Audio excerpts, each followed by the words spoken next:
Hello everyone. Our guest today is someone who has mastered the art of navigating both academia and the consulting world.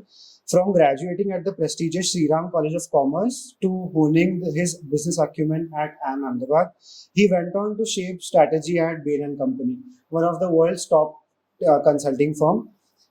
With experiences that span solving complex business problems, driving impact, and living the true consulting journey, he brings a wealth of insights for the MBA aspirants and young professionals alike.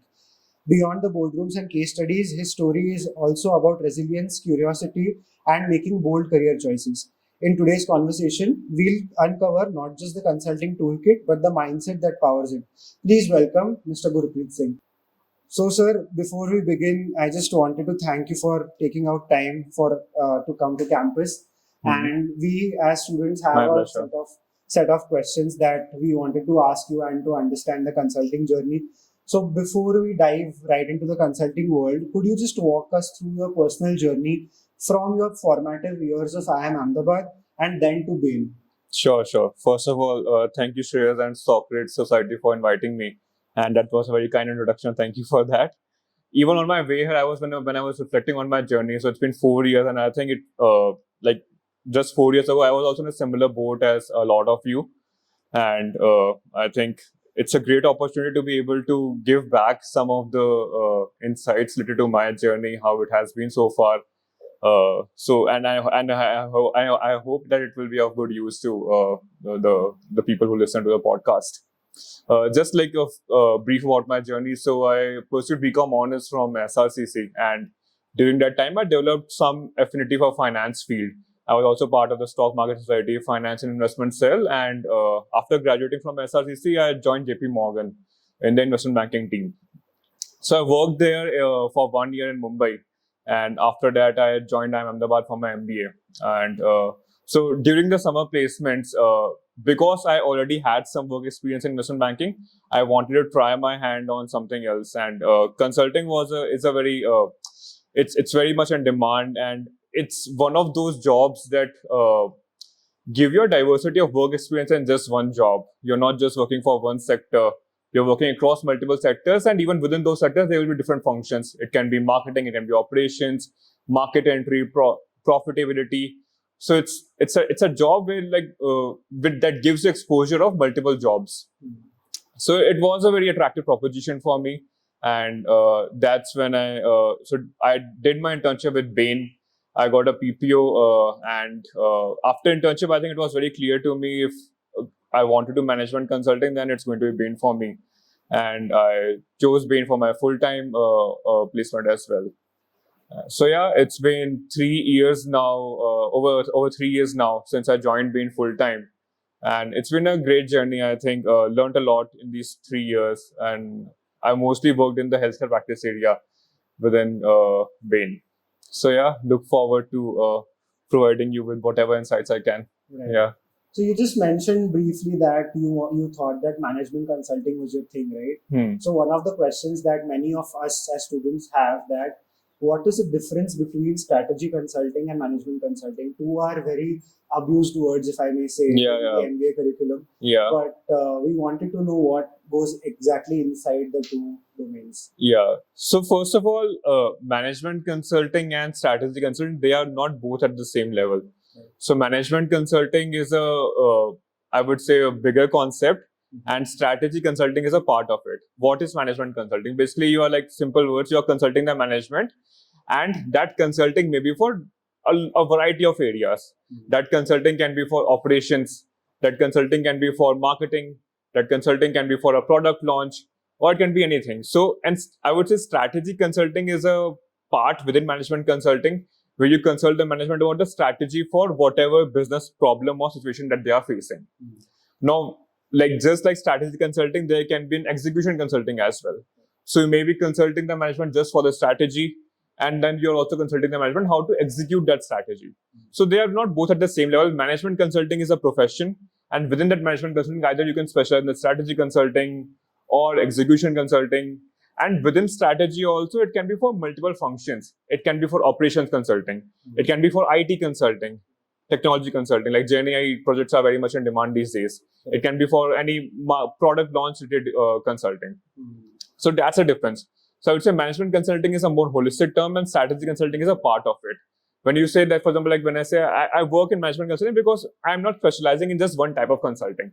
Given the type of project, I may have to do strategy consulting, execution consulting. So that's a difference. Understood. Right. We often hear in the B school corridors about McKinsey, BCG, and Bain all have their own problem-solving DNA. Right. Yeah. I am curious about the fact that different consulting firms are known for different styles of problem solving. So, what's the Bain way of approaching a tough problem when you see no way out directly from the problem statement that has been posed? I would say at the core of it, the problem-solving approach doesn't really differ across McKinsey, Bain, and BCG. I think they have just chosen some. I think the how it differentiates between these top three firms is the specialization that they have chosen. So, I mean, they all of them operate across industries, across functions. But Bain, for example, has a very strong forte in the private equity due diligence. BCG has a strong foot in the public sector work, and McKinsey also, I'm sure, like they also have some some area where they are they are number one. I think healthcare life sciences, they are doing quite well. Yeah, in terms of the problem solving approach, I think all of them have their own manufacturing process. The Bain manufacturing process is basically like just going back to the basics and like just questioning each and every assumption, talking to the experts, getting the insights in place, and then validating those insights with the client. It's a very, I would say, the Bain approach is very you're working alongside the client in a very collaborative manner. It's not that we are consultants and you are client. It's a very collaborative team-led effort, and that is the feedback which I have often heard consistently across my projects. That that Bain really collaborates with the client. They empathize with the client very well, and make sure that they are solving the problem as one team and not just like separate consultant versus client sort of setting. I think that is something which I really admire, and that is also something for which we have received a lot of advocacy from the clients. Another thing about consulting that people have some myths about consulting, some general myths. Do you think that you can bust some of them, or at least tell that these myths are actually reality? If you know, like for example, let's say consulting is completely having you have to slog for 16, 18, 20 hours a day. That is a myth or reality. Or for example, consultants have to travel every day from one place to the other. Is that a myth or a reality, or is there something else that you can bust for the students? I think there are no myths as such. I think like in today's world, like people are very familiar with the kind of work that consulting has, and like the examples that you mentioned, they are both true and not true also. So for example, 16, 18 hours, I think probably is a stretch. I don't think that you have to work in. I mean, there would be phases. I mean, I have worked 18 hours once. Yeah, so there would be phases in the projects when you are expected to work, like stretch a lot. But otherwise, I think the average work hours at, 13, 14. During some weeks, I think when you have the important client presentations and there is a crunch, then it may stretch to like 14, 15 hours. But I think over a longer period of time, I think it evens out to 12, 13 hours average per day. And so weekend work, I think, is a reality, I think, in some firms. But I think at least in Bain, the efforts are really to protect the weekends as much as possible. And that also means that during Monday to Friday, you'll have to stretch a lot. But yeah, weekends are protected. Travel, so I think like there is a perception that you're almost always traveling and all, but it's mostly true for the cases where the on-ground presence is required. For example, let's say when you're working very closely with the client on some implementation project, so that's when the travel is required. But apart from that, I think there are a lot of cases where the remote work is also happening, and you may not be required to travel almost every week. Yeah. Right. So consulting often attracts the sharpest minds. That is what is known, right? But it also comes with their unique challenges. Like each sharp mind has their own preconceived notions about something being right and something not being right. Now that you are a senior leader in your team, I wanted to know, how do you tackle such human challenges, HR-based challenges, where new people come into your team, come with a preconceived notion of something that they know that this is right, basis their previous experiences, whether it is professional or personal. How do you tackle that? I think it's contrary. I think it's contrary to what you said. So the people who are experienced in consulting, I think they are the ones who often develop these preconceived notions versus the people who are coming in new to the team. For example, I have worked across I think 4 or 5 projects, I think, in these 3 years. So, and working in those projects, I've realized what works and what doesn't work. So I think that often leads you to having some biases on what approach is going to work, what approach is not going to work. And then you develop a rigid mindset about the approach that you're going to follow and the way you perceive some of the answers. I think that's a very easy trap that you can fall into. Compared to that, when new people are joining in your teams, I think from fresh out of MBA college, they bring a lot of new perspective. So I think it's opposite actually. Like we tend to develop some preconceived notions, and I think which we have to be aware of, and that's actually very explicitly asked not to fall into, especially in consulting. There's also training also that happens about how do you mitigate these biases. Those biases can be any similarity related biases, something which has worked in the past which may not necessarily work in the future as well. It can be and also it can be in terms of team dynamics, every person has a different personality, right?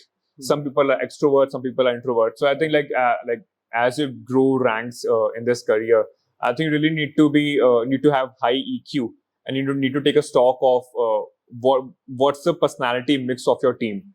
And accordingly, I think everyone may demand different type of attention, different type of support, different type of mobilization they may require. So I think just being aware of those biases is very important, especially as you grow your ranks in the industry. And not rejecting every idea that is contrary to you. Just taking a step back. Consulting is all about taking a step back. I think when you are, let's say you're solving a problem, but you are not just you're going round and round and not coming to any logical conclusion. I think it becomes very important to take a step back. And similar to that, I think it's some ideas presented to you which is contrary to your thinking. Just taking a step back and reevaluating that idea, just thinking maybe it makes sense.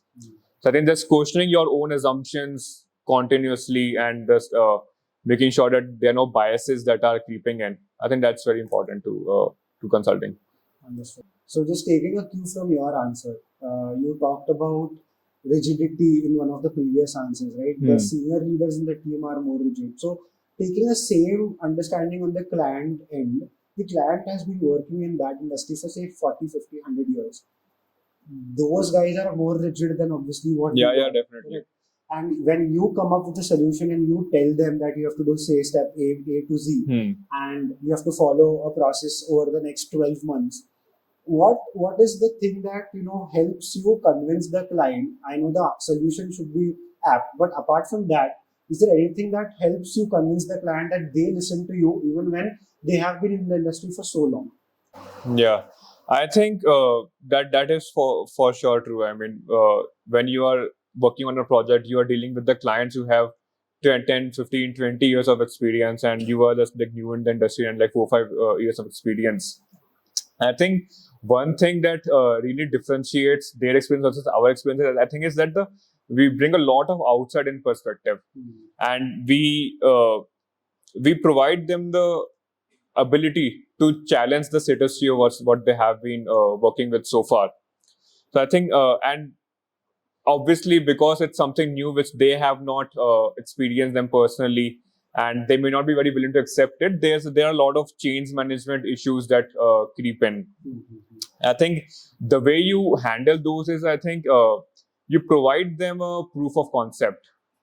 So let's say you are designing a new initiative or a new strategy for an organization, which they personally haven't tried beforehand. So there's often this micro battle approach that you follow. And what I mean by micro battle is basically it's let's say a time bound initiative, time bound just to test the concept that you are pitching to the client, or you're convincing the client to implement. And then you run that micro battle, you see how it's performing, you track it over a period of, let's say, 3-4 months, and then you see the results out of it. And likely the results are going to be in line with how you expected. And then you pitch those results to the client and tell them that, oh, okay, I mean, this is different to what the approach that you have been following so far. And this approach is also working quite well. I think when you develop that proof of concept for the client, then they also see the value in it. And I think then they become more willing to, scale it to a bigger level, because microbiota is like, it's more like a pilot basically. You run a pilot, you show the results, and then you scale it.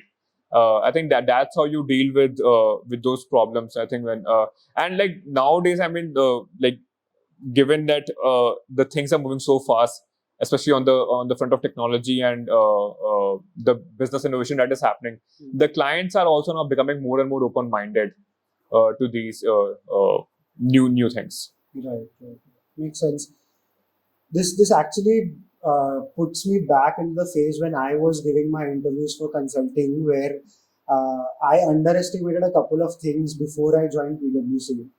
I felt that consulting in itself can, help me understand what marketing is, what sales is, what all of that is. But each project has its own nuance. So, wanted you to delve upon that fact, where what part of consulting do you think people underestimate the most before joining? Got it. I think so. When consulting is often pitched as a value prop to potential aspirants, I think one of the key value prop is that you get to work across a breadth of industries, a breadth of functions. So you develop a lot of skills across industries and across functions. I think what aspirants may underestimate is how much they find this breadth appealing when they haven't actually worked on it. Because you may realize that after, let's say, 1-2 years of consulting, that you're learning a lot of breadth, but you may not be building a lot of depth into something.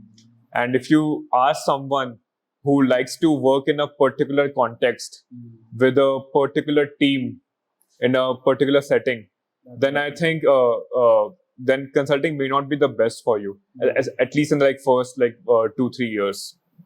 And because the thing is that, let's say you are working on a project, it's a staffing model, right? I mean, there are a lot of people in the pool. Then you have a lot of projects. So there's a projects on one side and a pool of people on the one side. Then you staff those people on there's a manager, and there are consultants, and there are further team members. You staff that team on a particular project, and once that project is done, then that team is resolved, and then you go back to the pool, and then you work on a different project with a different team. I think it's a very dynamic job from that point of view. The speed at which you have to shift contexts, the speed at which you have to develop comfort with working with a new set of people who have their own working styles. I think that is something which probably you don't gauge when you are an aspirant, and something you realize in the first couple of years only. I think that is something which is underestimated. Your own ability to shift context and work with different people. I think that's what I would say. And I think that's completely fair also. As an aspirant, you won't have the that you won't get the experience of what it feels like to be in that setting. That's why I think internship comes into the picture, and talking to a lot of people in the industry. Last question for you. Outside of the corporate world, what keeps you curious and intellectually engaged? Because I saw you have your answers absolutely pitch perfect, structurized. So just wanted to know. I mean, given that the corporate world itself is so intellectually stimulating, so outside corporate world, I don't proactively look for intellectually stimulating exercises. Weekends are mostly just for resting. So I mean, maybe just reading news articles, what's happening in the sector of your interest. That is what I spend time on. But that's also, again, that's not a big part of my weekends. I mean, it's mostly just recovering from the past 5 days and preparing for the next 5 days. Lately I've started trying yoga, so that's what I spend time on, and also catching up on some shows. Yeah. Cool. It's been amazing interacting with you. Yeah, likewise. Definitely. I hope it's useful to the listeners. Yeah. Yeah. Thank you for your time.